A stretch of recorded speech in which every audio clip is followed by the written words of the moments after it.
In the book of Daniel, when he's describing the events that will unfold at the end of days near the coming of Mashiach, he uses the expression "Isparu v'islamnu v'istarfu rabim," that many things, many people become clarified and clear.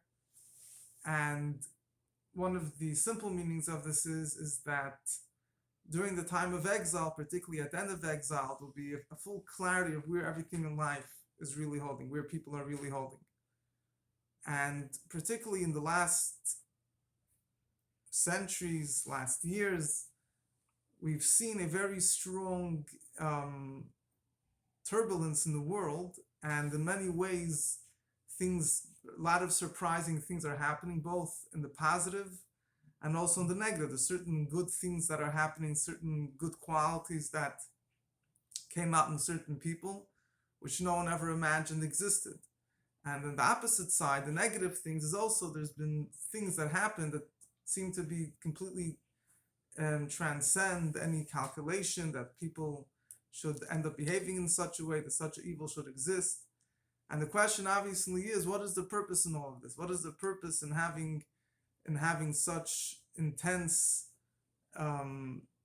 people coming, certain people revealing such good qualities which no one ever imagined that they had, and negative people revealing negative qualities?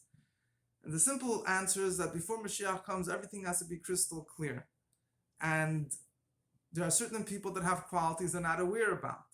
And as we get closer to Mashiach, those qualities come to the forefront, so everything is crystal clear. Why does everything have to become crystal clear?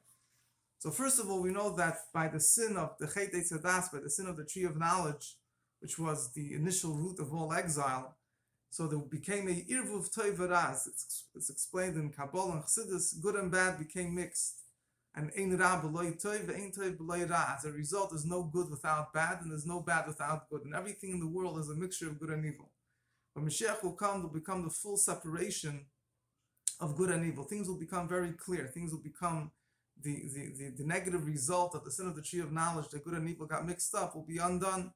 So therefore, as a preparation for the removal of evil and the full revelation of good, there will be a complete clarity of what is good and what is evil. Furthermore, more relevant to our divine service, the reason why David should set this up this way is because in order for Mashiach to come, everything has to be clear. We all have to be pure. Sometimes we have certain traits that we're not aware of ourselves that we contain. And therefore, as we get closer to Mashiach, David should create certain things to happen which bring out those traits within different people, so they will see what they really are all about. So they'll see what job they have to do. The purpose is not just to prove to them that they're inherently evil. The reason is the idea is to prove to them that there's something there that exists that they have to take care of and purify as a preparation for the coming of Mashiach, so that they should be completely ready and pure when Mashiach will come. And as we look at society in the past centuries, particularly the last few years, we see how is what's called the disappearing middle. Things are becoming very polarized. It's either a person is in this extreme or the other extreme.